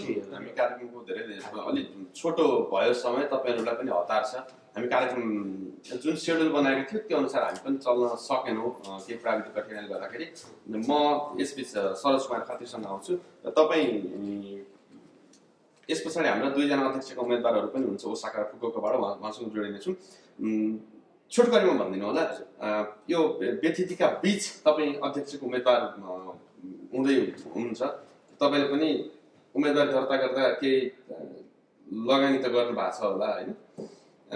म तपाईँलाई यो सोध्न चाहन्छु कि तपाईँले जति त्यो निर्वाचन दर्ता गर्नेमा उम्मेदवार दर्ता गर्नेमा जति पैसा पेमेन्ट गर्नुभएको छ त्यसलाई हेर्दाखेरि सबैले पेमेन्ट गर्नुभएको छ। सन्दर्भ वाइज तपाईँसँग आएको यो क्वेसन मेरो पनि यो भनेर सबैले बुझिदिनु होला सबै उम्मेदवारहरूले। तपाईँहरूले जति पेमेन्ट गर्नुभएको छ त्यो आर्थिक त्यो जुन अङ्क छ नि त्यो हेर्दाखेरि हामी जस्ता नागरिकहरूको लागि त एनआरआई नै होइन रहेछ भन्ने खालको फिल हुन्छ। तपाईँलाई लाग्दैन यसलाई घटाउनको निम्ति तपाईँ यदि अध्यक्ष हुनुभयो भनेदेखि के पहल गर्नुहुन्छ? अवश्य गरी यो अङ्क चाहिँ साह्रै गह्रौँ छ यो है। म विगतमा पनि उपाध्यक्ष भनेर एउटा पद कस्तो रहेछ भने न केही निर्णय गर्न सकिने निर्णय गर्न केही एडभाइस सल्लाह दियो भने भनौँ न विभिन्न आउँछ नि त्यहाँ त बहुमत कुरा पास हुनु त्यस्तो हुन नसक्नु भएर अवश्य पनि यो अलिकति गह्रौँ छ कि किन भन्दाखेरि धेरैले भन्नुहुन्छ उम्मेदवारी जस्तो आर्थिक भएन भने संस्था तल यहाँहरूलाई जानकारी छ या छैन। त्यही भएर मैले भन्छु एनएनको भित्री कुराहरू मलाई पहिलादेखि लागेर मलाई थाहा छ। यी मध्ये पैसाहरू उठेको पैसाहरू जो उम्मेदवारीमा छ यो पैसा चाहिँ अलि नचाहिने कामहरू भनौँ न अनावश्यक कुरोहरूमा खर्च हुनुपर्छ। किन त भन्दाखेरि जस्तो अब चुनावी प्रक्रिया छ चुनाव गर्नै पर्ने हुन्छ त्यसमा चाहिँ यो अहिले यो हाम्रो एमआइएस सिस्टम भनेको छ। सुरुमा आइसिसीको अध्यक्ष जो हुनुहुन्छ उहाँको चुनावी नारा के थियो भन्दाखेरि सदस्यता शुल्क लाग्दैन अरू खर्च पनि लाग्दैन यति भन्नुभएको थियो। उहाँले जित्नु सक्यो त्यो। अब अहिले के भयो भने हामी सबै उम्मेदवारहरूले दिएको आर्थिक पैसा र हाम्रो जुन सदस्य बन्नुभएको छ अधिवेशनको मुखमा यो जस्तो भेडा बाख्रा जस्तो कोचेर सदस्य बनाइएको छ उहाँहरूको 1,000 रुपियाँ यो चाहिँ के छ भन्दाखेरि सबै आइसिसीमा जान्छ। आइसिसीमा के छ भन्दाखेरि आइसिसीमा नेपालमा बसेर कुर्सीमा बसेर हल्लेर खाने 1-1.5 लाखमा तलब खानुहुन्छ या कि तपाईँ हामी सबैले 1,000 रुपियाँ स्वत स्फूर्त हाम्रो दिएको छ उम्मेदवारीको पैसा हामीले दिएको छ। अब भन्दै गर्दा के हुन्छ भने आज तपाईँहरूले यो विश्वभरि फाल्नुहुन्छ जान्छ यो ओहो यो सरोज कुमार खत्री भने त जापानमा चाहिँ अब अध्यक्ष हुनुहुँदछ। यो यदि अध्यक्ष भइहाल्यो भने यसले त अब हाम्रो चाहिँ सबै आइसिसीसम्म त तलका मचल यो नहुने रहेछ हो। यी यस्तै कुराहरूले गर्दा म अगाडि बढ्न खोज्छु मलाई अगाडि बढ्न दिँदैन।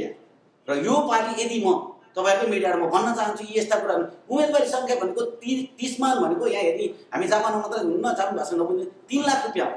3 लाख रुपियाँ सदस्य उम्मेदवारको लागि नेपालमा कि विश्वमा कहाँ के कुन पदको लागि छ राजनीति उसको देश बनाउनु कुनै छ। मेरो त 2 महिनाको तलब हो एकदम हेर्नुहोस् त यो कुराहरूलाई कसरी के छ भने म यो गर्छु ऊ गर्छु भएकै कुरा मात्र सिम्पल गरेको छ केही गर्नै पर्दैन। यहाँ म यहाँ कमिटीमा छैन कमिटीमा नहुँदा मेरो मैले भन्छु मैले व्यक्तिगत रूपमा गरिरहेको सेवा सुविधा सहयोग आदान प्रदान जुन छ संस्थागत रूपले म गर्न चाहन्छु। संस्थाको लागि गर्न पनि अब चेन्ज आइसक्यो 12वटा क्षेत्रमा नयाँ नयाँ युवा साथीहरू आइसक्नुभयो। मैले जति हिजो सिकेर आदि जति हाम्रो अग्रदारी भएको थियो उहाँहरूले भन्दा मैले आधुनिक कुरा सिकेँ त्योभन्दा अहिलेको भाइहरूले एकदम टोटल्ली आधुनिक कुरा सिकिसक्नु भएको छ। योभन्दा पहिला चुनावमा चाहिँ चुनावी व्यवस्था हुँदाखेरि हामीले माइक समातेर चिल्लाउनु पर्थ्यो गरौँ अहिले हेर्नुहोस् त कति मजाले यसरी तपाईँले विश्वमा फालिदिनु भएको छ। यस्तो टेक्नोलोजी प्रविधि लिएर आउनुभएका 12वटा क्षेत्रका युवा साथीहरू नयाँ आइडिया नयाँ जोसका हुनुहुन्छ। उहाँले चाहिँ उम्मेदवारहरू सदस्यहरू बढाउँदै हुन्छ, संस्थाको सागलाई बढाउँदै हुनुहुन्छ है। हो मेरो उम्मेदवारी भनेको यी यस्ता साथीभाइहरूलाई पनि समन्वय गरेर राम्रो गरेर नयाँ नयाँ आइडिया ल्याउँ न। आर्थिक हिसाब चाहिँ बलियो हुनु। हामी कार्यक्रमको अन्तिम चरणमा छौँ।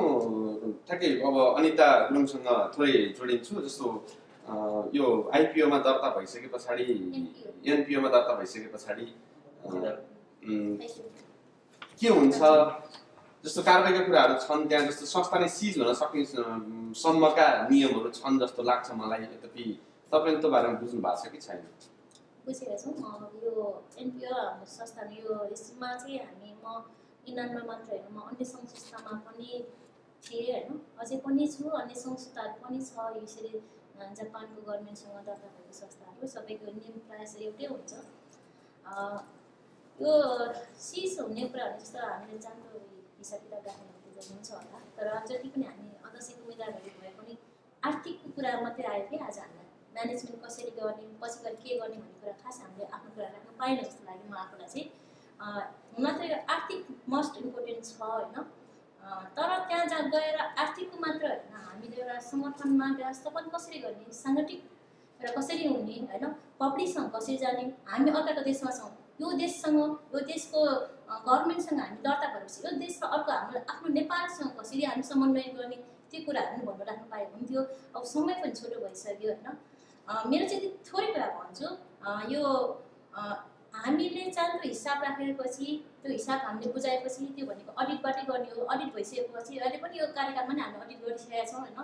अध्यक्षको कोषाध्यक्ष र हामीले आइसिसीको कोषाध्यक्ष पनि हामीसँगै हुनुहुन्छ, हाम्रै देशमा छ। त्यही भएर हामीलाई एउटा सजिलो पनि भएको छ। उहाँसँग नि सरकारले गरेर उहाँले गरिरहनु भएको छ भने अहिलेको हिसाबमा चाहिँ म आफू चाहिँ कार्यवाहक अध्यक्षको नाताले पनि उहाँसँग समन्वय गरिरहेको छौँ। र आज 3 बजेबाट चाहिँ हाम्रो यो पर्सि दिनको लागि अब 25 तारिकको लागि चाहिँ साङ्गठनिक प्रतिवेदन र आर्थिक प्रतिवेदनमा हामी के कसरी गइरहेछौँ, के कस्तो भइरहेछ भनेर अहिले सानो छलफल पनि छ। हाम्रो कार्यसमितिको सदस्यलाई हुन्छ होला होइन, त्यो त्यसबाट भइरहेको छ होइन। यो हामीसँग छ। ठिक छ। जस्तो यो कार्यक्रमको समय पनि छोटो भएको छ, तपाईँहरूलाई पनि बेसी हतार भएको छ कि जस्तो पनि लाग्छ। छोटकरीमा हामी आज संस्कृत रूपमा अघि हामी कुराकानी गर्दाखेरि एउटा निष्कर्ष चाहिँ के हो भने कुनै पनि संस्थामा आर्थिक पारदर्शिता भएन भने संस्था बलियो ढङ्गले चल्न सक्दैन, संस्था मजबुत हुन सक्दैन भन्ने हाम्रो उद्देश्य थियो। त्यही कारणले आज हामी अध्यक्षका प्रत्याशीहरू 5 जनासँग हामी यो विषयमा छलफल गर्नुको मकसद पनि यही नै हो। यसलाई अन्यथा नलिनु होला। र अन्तिममा तपाईँ अहिले वरिष्ठ उपाध्यक्ष भएको हिसाबले कतिपय साथीहरूले भोटर लिस्टहरू अथवा कहिले आएको छ जस्तो इमेलहरू परिवर्तन भएका, फोन नम्बरहरू अपुरा हालेका, अथवा त्यहाँ भोटर लिस्टमा नामहरू कम भएको त्यस्तो खालको समस्याहरू आएको भनिएको छ। खासमा चाहिँ के हो तपाईँ कार्यसमितिभित्र भएको हुनाले? त्योभन्दा अगाडि अलिकति आर्थिक कुरामा पनि म जोडिदिन्छु होइन, थोरै समय दिन्छु अलिकति, किनभने म एउटा संस्थाभित्र भएको नाताले मैले बोल्नुपर्छ जस्तो लाग्छ। त्यो जिम्मेवारी पनि हो र मेरो कर्तव्य पनि हो। आर्थिक घोटाला हुनु, आर्थिक अपचलन हुनु भन्नुको कारण अनुशासन नहुनु, संस्थामा एउटा साङ्गठिक नहुनु। यदि म कोषाध्यक्ष छु, उहाँ अध्यक्ष हुनुहुन्छ, उहाँ उपाध्यक्ष हुनुहुन्छ भने मैले उहाँसँग सल्लाह नलिनु, उहाँहरूले सही सल्लाह नदिनु, के भएको छ भनेर नसोध्नु होइन। त्यो हिसाबले पनि आर्थिकमा के कस्तो भइरहेछ, आर्थिक हुन्छ त्यो पुरा अडिट गर्ने मान्छे ल्याएर कोषाध्यक्ष राखेको त हुँदैन होइन। त्यो हिसाबले पनि आर्थिकमा त्यस्तो हुन्छ र उहाँले सपोर्ट नगरेको हुनसक्छ। मेन त हामीसँग व्यवस्थापन एउटा हुनु, म्यानेजमेन्ट राम्रो हुनु जरुरी छ, त्यसमाथि अनुशासित हुनु जरुरी छ। अनि आर्थिक पनि सँगसँगै हामीसँग त्यही अनुसार स्पष्ट हुनु जरुरी छ। त्यो हिसाब चाहिँ अवश्य हुनुपर्छ। त्यस्तै अघि जुन तपाईँले यो कुरा कति बेला निकालिदिएला भनेर मलाई चाहिँ लागिरहेको थियो। जुन अहिले मेम्बर डिसिप्लिनसिपको होइन, यो भोटर्सहरूको कसैको मेल परिवर्तन भएको, कसैको डबल भोट आएको, यो कुराहरू छ, डबल आइडी आएको यो छ। यो इभन मेरो पनि आइडी 2टा आयो, म आफै कन्फ्युज छु। त्यति बेला हामीसँग 4 जना एडमिन हुनुहुन्थ्यो जापानबाट होइन। त्यति बेलाको अध्यक्षज्यू, महासचिवज्यू, कोषाध्यक्षज्यू र पर्वतज्यू हुनुहुन्थ्यो। उहाँले अब त्यो गरिराखेकै थियो होइन, गरिरहेको थियो। पहिला आइडी अर्को आयो, दोस्रो लिस्टमा अर्को आयो, म आफै कन्फ्युज भयो कुन आइडी हो। एउटा आइडीबाट मैले आफूले पनि आफ्नो दर्ता गराएको छु। त्यस पछाडि जुन 13 तारिक चाहिँ हाम्रो एउटा निर्वाचन कमिटी हामीले गठन गरिसकेका छौँ। निर्वाचन कमिटीले टेस्टिङ भोटिङ गर्नुभएको थियो। त्यसमा कति साथीहरूले चाहिँ मेल पाएन, एसएमएस पाएन, कुरा गर्नुभएको छ। त्यस पछाडि म त त्यो सिस्टमभित्र थिएन र पनि मैले चाहिँ निर्वाचन कमिटीसँग सोधेँ, किनभने मेरो कर्तव्य हो त्यो होइन। मैले अहिलेको निर्वाचन भनेको हाम्रै कार्यकालमा हामीले गर्दैछौँ, यो जे जस्तो होस् हामी उम्मेदवारी भए पनि मैले पछि जिताउला हारौँला त्यो निर्वाचनले दिएला, पब्लिकको भोटरले मलाई छान्ला नछान्ला त्यो, तर यो निर्वाचन एकदमै क्लियर हुनुपर्छ, फेयर हुनुपर्छ, क्लियरली हुनुपर्छ भन्ने मेरो कर्तव्य र मेरो मान्यता हो। त्यही हिसाबले हामी दिन रात अहिले उहाँहरूसँग समन्वय गरिरहेका छौँ, गर्दाखेरि साँच्चै हामी मेलहरू परिवर्तन भएको रहेछ। यो मेल कहाँबाट परिवर्तन थियो हामी एकदमै भित्र सूक्ष्म रूपमा लागेर हामी एकदम गहिरो नै खोजिरहेका छौँ भित्रैसम्म होइन, त्यो खोजिरहेका छौँ। र हामीले 25 तारिक अधिवेशन 27 तारिक हाम्रो निर्वाचन घोषित गरिसकेका थियौँ र आज पनि हामी कार्य समितिको मिटिङमा त्यो पनि हामी गर्छौँ, किनभने यो कहाँबाट भयो भन्ने गरेका थियौँ भन्नुको साङ्केतिक अर्थ निर्वाचन सर्न सक्छ भन्ने त होइन नि, त्यो होइन। त्यस्तो एउटा क्लियर त हुनु पऱ्यो नि त। 27 तारिक पनि निर्वाचन हुनसक्छ, तर त्योभन्दा पछाडि हुन्छ 27 तारिकसम्म हामीले चाहिँ यदि भोटरहरूले आफ्नो मेल आइडी, फोन नम्बर, आफ्नो के अरे एनआइएमको आइडी क्लियर पाउनु भयो, उनीहरू सन्तुष्ट छ भने हामी त्यो दिन पनि गर्न सक्छौँ। नत्र भने हामी बिना क्लियर यत्रो पब्लिकहरूको जनगुनासो आउँदै हामी चाहिँ जानु उचित म चाहिँ ठान्दिनँ। यो त्यही भएर पनि यो निर्वाचन कमिटी अहिले हामीसँग अनुगमन टोली ठुलो टोली हुनुहुन्छ, हामी कार्य समितिभन्दा ठुलो टोली हुनुहुन्छ, उहाँसँग पनि समन्वय गरिरहेका छौँ र आइसिसीका अग्रजसँग पनि हामी समन्वय गरिरहेका छौँ। बाहला यहाँ जापानमा छ बासी बाहलवाला आइसिसी जीवहरूसँग पनि हामी समन्वय गरिरहेका छौँ र अहिले आइसिसीमा आइटी सम्बन्धी आइटीको प्रोफेसरहरूसँग पनि हामी समन्वय गरिरहेका छौँ र कार्य समितिको आजको मिटिङबाट नि हामी कुरा समन्वय गरेर फेरि पनि यसलाई चाहिँ हामी चाँडै नै आज भोलि नै तपाईँहरूकै मिडिया मार्फत हामी पब्लिकलाई जानकारी गराउँछौँ। Thank you. म थोरै शिव पौडेलसँग जान्छु र त्यसपछि कार्यक्रमलाई टुङ्ग्याउनेतर्फ जान्छु। तपाईँ कतिको विश्वस्त हुनुहुन्छ कि निर्वाचन स्वच्छ हुने छाँटकाँट त वरिष्ठ उपाध्यक्षज्यू कार्यवाहक अध्यक्षज्यूको भनाइबाट पनि पुष्टि हुन्छ, किनभनेदेखि उहाँ स्वयं वरिष्ठ उपाध्यक्ष कार्यवाहक अध्यक्ष माफ गर्नु पद दुइटै लिनलाई कठिन भएको छ। कार्यवाहक अध्यक्षको नै आइडी दुईवटा जान्छ, मिस्टेकली त होइन होला, त्यहाँ केही नियत घुसेको छ चुनावलाई लक्षित गरेर? यस्तो छ, यसमा चाहिँ उहाँको त्रुटि पहिल्यै देखिन्छ। किन भन्दा अहिलेको हाम्रो जुन एक्लो बोर्ड हो नि 4 जना मात्रै 3 जना निर्वाचन आउँदै हुन्छ, जस्तो कि हाम्रो मासिकज्यू, कोषाध्यक्षज्यू र अर्को प्रवक्ताज्यू र अध्यक्षज्यू चाहिँ अहिले पाइनु भएको छ। मैले तत्कालीन समयमा भनेको थिएँ एप्रुभ गर्नको लागि चाहिँ उहाँहरू बस्ने होइन, उहाँहरू ती निर्वाचन आचार संहिता बनाएर यदि निर्वाचनमा इन्भल्भ नहुने भने उहाँहरूले चाहिँ एउटा चाहिँ टेक्निकल टिम अहिले पनि पैसा खर्च भइसकेको छ, 55 सम्मानको यो तपाईँले मैले सुनिसकेको छु। त्यो बेलामा हामीले एउटा टेक्निकल टिम बनाएर 53 मान होला त्यो कति मार्क त्यो चाहिँ मैले एक्युरेट चाहिँ अब 52-53 नम्बर थियो, त्यो हुँदै गरेर त्यो पैसा हामीले बेकारमा खर्च गरिरहेको छ। त्यसैको लागि चाहिँ बढ्दो रकम बढाएर हामीले चाहिँ एउटा बाहिरको आइटी फिल्ड ल्याएर राख्नु पर्छ। र पहिलादेखि चाहिँ हुँदै आएको पुरै भर्खर हाम्रो चाहिँ सहकर्मी साथीले कुरा गर्नुभयो, यसमा त्रुटिहरू धेरै आएका छन्। र हिजो हामीले चाहिँ के अरे म आफैले पनि जसले पनि आइडी बनाउने क्रममा चाहिँ एउटा हामीले गलत नम्बरहरू देखेका छौँ, मेलहरू देखेका छौँ, जसले गर्दा हाम्रो निर्वाचन कमिटीले चाहिँ दुइटैमा जाने सुविधा पनि दिएको छ। त्यो पनि एउटा राम्रो सुविधा हो, किनभने मेलमा पनि जाओस् र मेलको गलत हुनेमा नम्बर जान्छ, नम्बर गलत हुने मेलमा जान्छ। यति निर्वाचन कमिटीले चाहिँ अहिले मलाई लाग्छ स्वच्छ निर्वाचन गर्न खोजिरहेको छ। उद्देश्य निर्वाचन कमिटीले आफ्नो धर्म हिँडाइरहेको छ सँगै, तर हाम्रो पब्लिकको अथवा चाहिँ हाम्रो जुन भोटरहरूको अथवा चाहिँ हाम्रो म आफै पनि भनौँ न, यसमा म पनि एउटा चाहिँ निर्वाचन कमिटीमा भाग लिँदै गरेको चाहिँ अध्यक्षको उम्मेदवार हो र हामीहरूको चाहिँ उद्देश्य के हो त्यहाँ यसमा एउटा स्वच्छ दुरुस्त बनाउनको लागि चाहिँ अलिकति त्रुटि भएको छ र हामीले आशा गरौँ यो त्रुटिका बावजुद पनि समयमा जुन अब करिब 4 जना त हामीले इलेक्ट्रिक भइसकेका छ, के अरे लगभग तपाईँको चाहिँ अब गाएर चाहिँ भर्खर हाम्रो वरिष्ठवासीले अथवा कार्यवाहीले उत्तर दिनुलाई यसको लागि होइन, पछि पनि उहाँलाई थाहा होला अथवा निर्वाचनको दिनुला। र हाम्रो चाहिँ करिब 4 चाहिँ इलेक्ट्रिक भइसकेका छ, उहाँहरू चाहिँ अब बाँकी रहेको चाहिँ केही पदहरू बाँकी छन्, धेरै पदहरू बाँकी छन्। अब त्यसको लागि हामी के अरे 27 तारिकको चाहिँ निर्वाचन कमिटीमा के अरे गइसकेका छौँ। यसमा चाहिँ यो जोहरू कहाँबाट बाहिर जस्तो कि सरोजिनामा त बाहिर छ, मैले हामी दुइटै बाहिर बसेर म सल्लाहकार छु, उहाँ पनि बाहिर बसेर नयाँ जापानमा मार्फत काम गरिराख्नु छ, कतिपय कामहरू गरिराख्नु छ। यसमा चाहिँ हामीले घटाइरहेको छौँ र यो चाहिँ तपाईँको आइडी पासवर्डहरूको कुरोहरू आउँछ, कोजिजोहरूको कुरो आउँछ, कसरी बाहिरको कसले गर्यो, ह्याकरले ह्याक गर्यो कि यदि चाहिँ ह्याकरले यो विषयमा प्रश्न गरौँ हामी धेरै समय आर्थिक एकै मिनट है म उहाँलाई सोधिहाल्छु। 53 मान खर्च गरेर डाटाहरू कलेक्सन गर्न मान्छे खटाउँदाखेरि पनि किन डुप्लिकेसन भयो?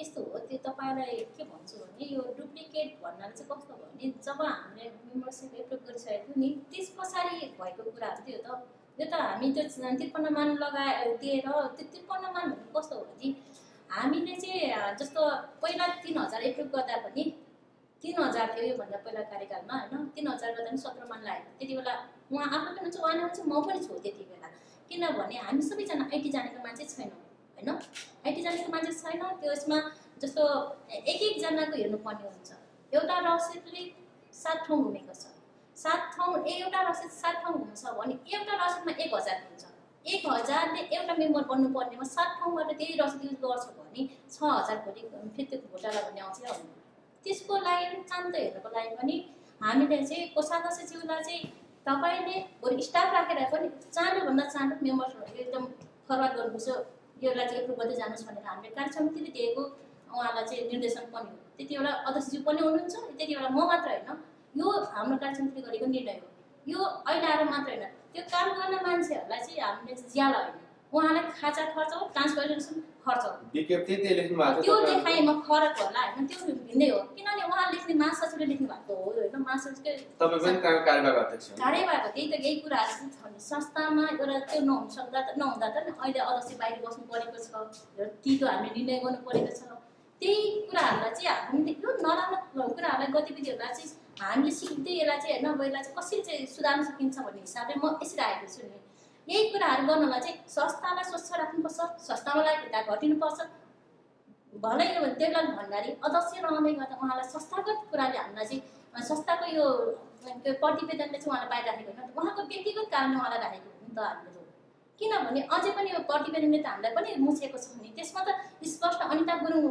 भनेर त्यो बेलाको कार्य समितिको अनिता गुरुङ अथवा सरोज कुमार खत्री अथवा शिव प्रसाद पौडेल भनेर आएको उहाँ पनि सहभागी उहाँले पनि भोग्नु उहाँ पनि भोग्नुपर्छ मैले पनि भोग्नुपर्छ त्यो त अझै बाँकी छ देवलाल भण्डारी आफै पनि हुनुहुन्छ उहाँले पनि भोग्नुपर्छ अझै पनि तर अहिले उहाँलाई निकाल गर्थ्यो यस्तै हुँदै गर्दाखेरि 4 जना हामीले राख्दाखेरि अब उहाँहरू पहिला 3000 मा त अब 17 मान राख्थ्यो त्यो पनि होइन त्यो मात्रै होइन 15-17 देखिको एमआई सिस्टम स्टार्ट गरेको हो त्यति बेला नि हामीले 5 जना कतिजना कर्मचारी राखेर काम गरेका हो नि त त्यति बेला पनि त्यो पनि छ नि हामीसँग त्यो पहिल्यैदेखि गर्दै आएको तर यो देखाइमा अलिकति त्यो भनौँ न शब्दहरू चयन हुन सकेन होइन त्यसमा माथि चाहन्छु यो चाहिँ हो त्यही चाहिँ हो अन्तिममा एउटा क्वेसन सोध्छु कहीँ कतै तपाईँको साइन पनि दुरुपयोग भयो भन्ने सुनेको थिएँ हो त्यो चाहिँ हो किनभने कस्तो भने त्यो गलत म त्यो झुट बोल्दिनँ किनभने हामीले चाहिँ 12वटा क्षेत्र छ अहिले होइन योभन्दा अगाडि उहाँहरू बसेको बेलामा 14वटा बनाएको थियौँ होइन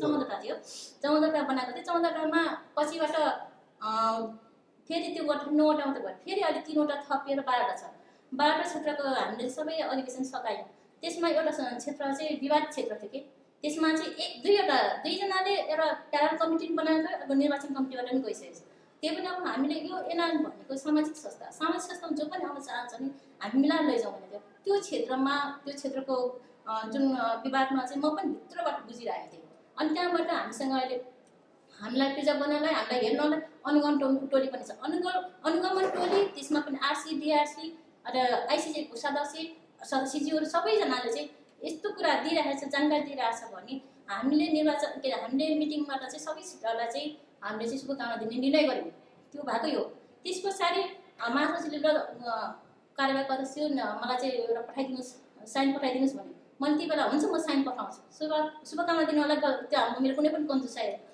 वरिष्ठ उपाध्यक्ष भएको मान्छे कार्यवाहक अध्यक्ष सम्हालिरहेको आएको मान्छे साइन पठाउनु भन्दा बित्तिकै केका लागि केसका लागि अथवा मैले साइन विज्ञप्ति निकाल्ने बेलामा त साइन गरिसके पछाडि त्यही कुरा आउँदैछ नि त म त्यही कुरा आउँदैछ हामीले शुभकामना दिनलाई साइन माग्नु भएको उहाँले है त्यसमा शुभकामना माग्न आउँदाखेरि दिनलाई साइन माग्नु भएको विवादित क्षेत्रमा चाहिँ 2वटा त्यहाँ प्यारल कमिटी बनिरहेको छ त्यो कमिटीलाई चाहिँ 1-2 दिनमा हामी सल्भ गर्दैछौँ त्यो सल्भ गरेपछि सबैजना एकमुष्ट हामीले शुभकामना दिउँ भनेर मैले राखेको तर उहाँले मेरो साइन लिएर गर्नुभएको त्यसमा कमिटीलाई शुभकामना दिनु लागि त्यो गरेको होइन उहाँले चाहिँ मेरो लानु भएको हुन्छ त्यसरी असर चाहिँ के पर्यो नगएको केस थियो कार्य असर अब कस्तो भने अब म त सत्य कुरा बोलेँ अब त्यहाँ हुनसक्छ अब होइन दिदीले शुभकामना दिन चाहेको रहेछ भनेर उहाँले मलाई माइनस पनि सोच्ला होइन अथवा अर्को चाहिँ फेरि किन शुभकामना दियो भनेर दुईटै तरिकाले मलाई सोचिरहेको होला दुईटा तरिकाले सोचेर त भएन नि त, नगएको तथ्य त एउटा थियो नि भन्नु चाहिँ मलाई त असर त पारिहाल्छ नि त्यो, तर त्यो भने सत्य कुरा आएपछि पब्लिकले नि त बुझ्छ नि त्यो कुरा त। किनभने मैले शुभकामना दिन खोजेको त होइन, आखिरमा त्यो अहिले चाहिँ त्यो सल्भ भयो।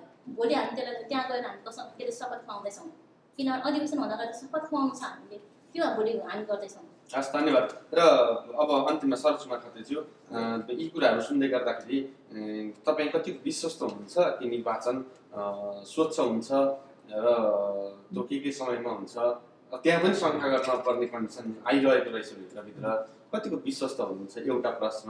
र दोस्रो, यत्रो बहस गर्दै गर्दाखेरि छलफल गर्दै गर्दाखेरि तपाईँ नै उपाध्यक्ष भएको कार्यकालको अथवा त्यो कार्य समितिको आर्थिक विवरण पनि छानबिन समिति उसमा परिरहेकै छ।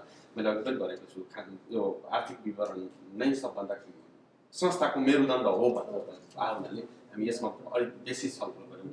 र तपाईँको अब यसका स्पष्टै भन्नुभएको छ भन्नलाई सक्छु भन्नेमा कतिको ग्यारेन्टी गर्न सक्नुहुन्छ एउटा, जस्तो यो आर्थिक बाटोहरू सुधार्नका निम्ति। र अर्को चाहिँ मैले अघि पनि भने सबैभन्दा पहिला फेयरली चुनाव चाहिँ हुन्छ कि हुन्न तपाईँले? धन्यवाद है। एकदम के भने जस्तो विभिन्न कुराहरू भट्यौँ। पहिला चाहिँ आर्थिक कुरामा भन्दाखेरि चाहिँ अवश्य पनि कुनै पनि संस्था, कुनै पनि घर समाज निर्भर हो होइन।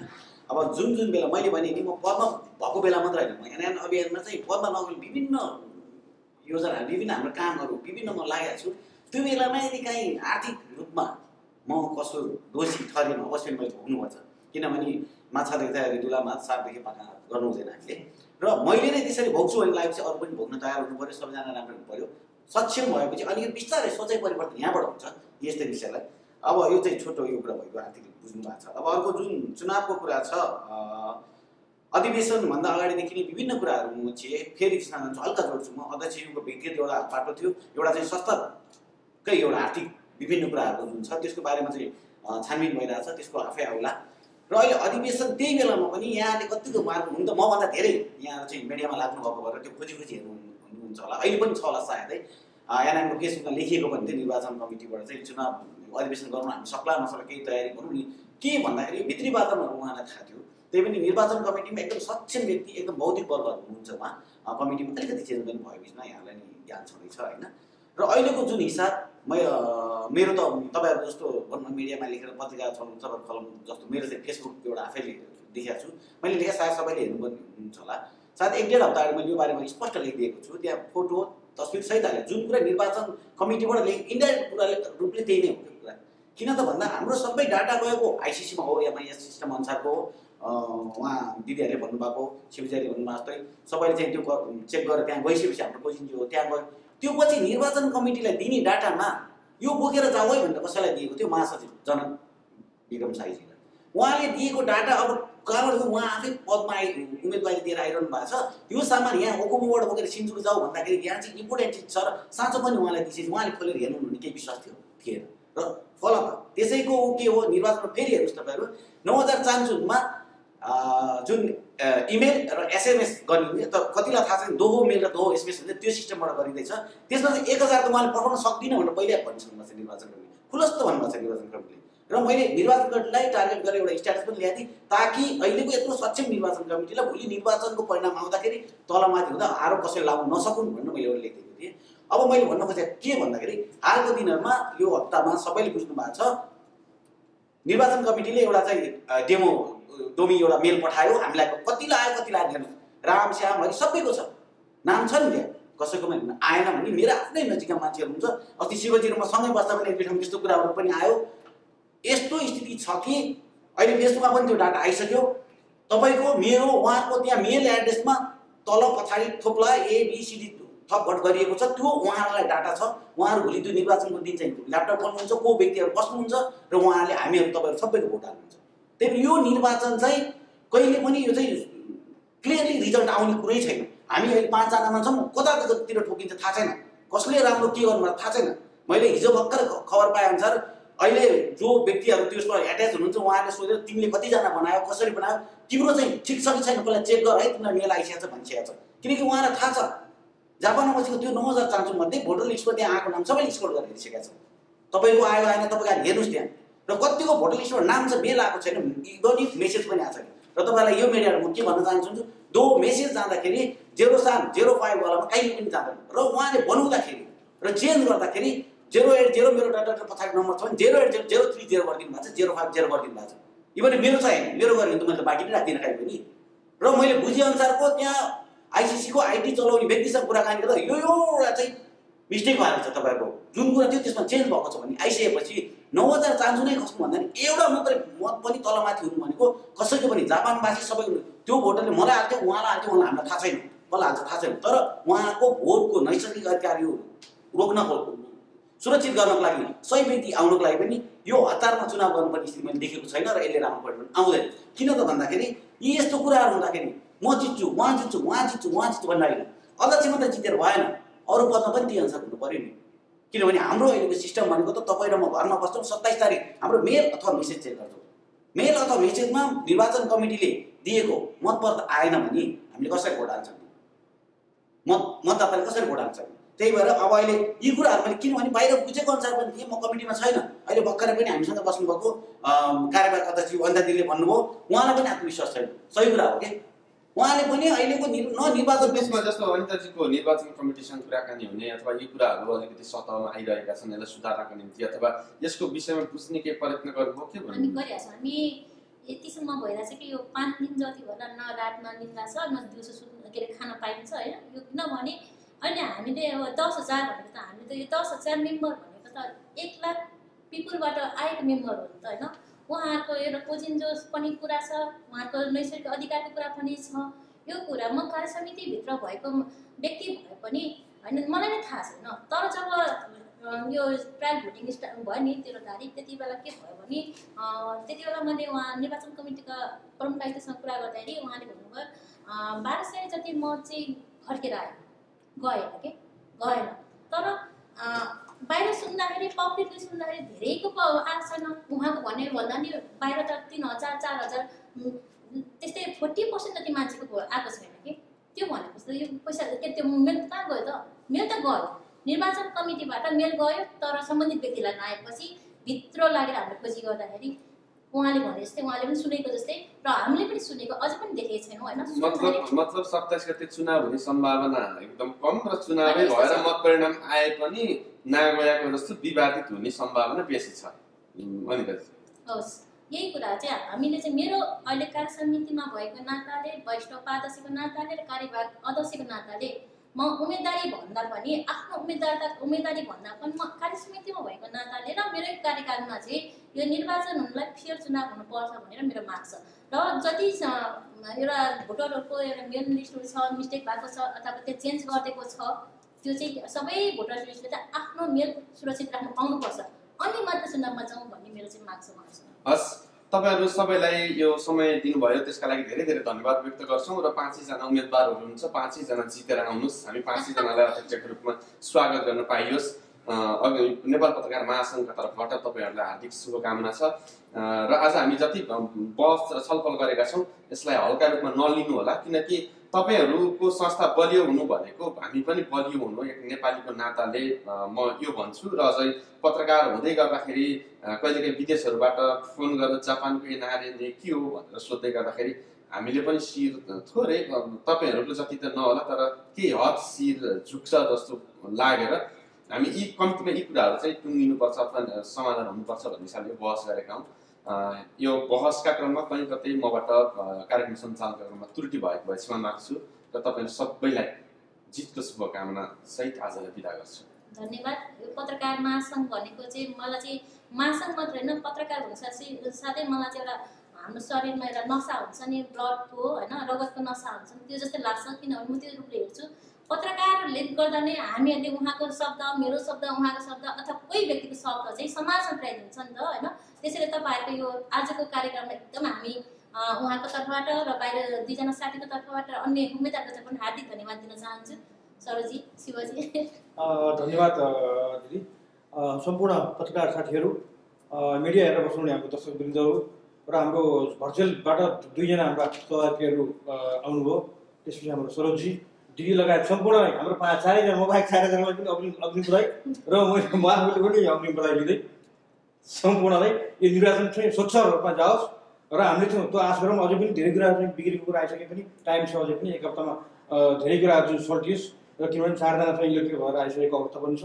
त्यसले गर्दा चाहिँ यो जुन हामीले अहिले 3 जनाले सम्पर्क 5 गते खबरदारी गर्यौँ जुन निर्वाचन कमिटी बनिसकेको छ त्यसले स्वच्छ र तुरुस्त रूपमा चाहिँ निर्वाचन गठन गर्न सक्नेछ।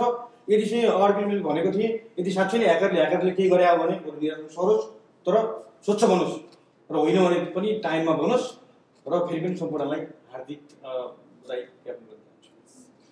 ठिक छ, धन्यवाद। अब यो समय छोटो थियो होइन, हाम्रो भेट भयो, कुराकानी भयो।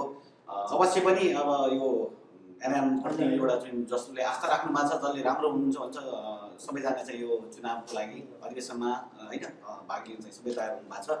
सम्पूर्णको इच्छा पुरा हुनेछ। तर मैले पनि भने फेरि भन्न चाहन्छु सही नेतृत्व चुन्नको लागि एकचोटि तपाईँहरूले चाहिँ आफ्नो पहिला चाहिँ मतदाता नाम नाम हेर्नु होला। नाम अनुसारको यो अस्ति निर्वाचन कमिटीबाट डेमो मेल अथवा मेसेज आएको छ कि छैन हेर्नु होला। त्यो पनि छैन भने अवश्य पनि तपाईँहरूको मत दिने अधिकार त्यहाँ सुरक्षित छैन भने बुझ्नु होला। हामी अध्यक्ष पदमा 5 जनाले जसलाई पनि तपाईँहरूले भोट हाल्न सक्नुहुन्छ, निर्वाचित गर्न सक्नुहुन्छ। अन्य व्यक्तिहरूलाई पनि तपाईँहरूले चाहिँ भोट हाल्न सक्नुहुन्छ किन तपाईँहरूको अहिले चाहिँ सही समय हो। किन एनएम जापान कस्तो बनाउने के बनाउने भने तपाईँहरूको भोटको हातमा हुन्छ। तर भोटको लागि, निर्वाचनको लागि, चुनावको लागि मैले भने नि अघि भनेको जस्तो यो सिस्टमहरू अलिकति गडबड देखिएको छ। अब सचेत हुनुपर्ने हामी हाम्रो पदबाट म चाहिँ व्यक्तिगत रूपमा म आफ्नो तर्फबाट सचेत छु। तपाईँलाई झर्झकाइरहेको छु। तपाईँ पनि सचेत हुनुहोस्, आफ्नो नाम हेर्नुहोस्, तपाईँको भोट गर्ने अधिकार छ कि छैन त्यो हेर्नुहोस्। छैन भनेदेखि निर्वाचन कमिटी अथवा अहिलेको कार्यसमितिमा सम्पर्क गर्नुहोला।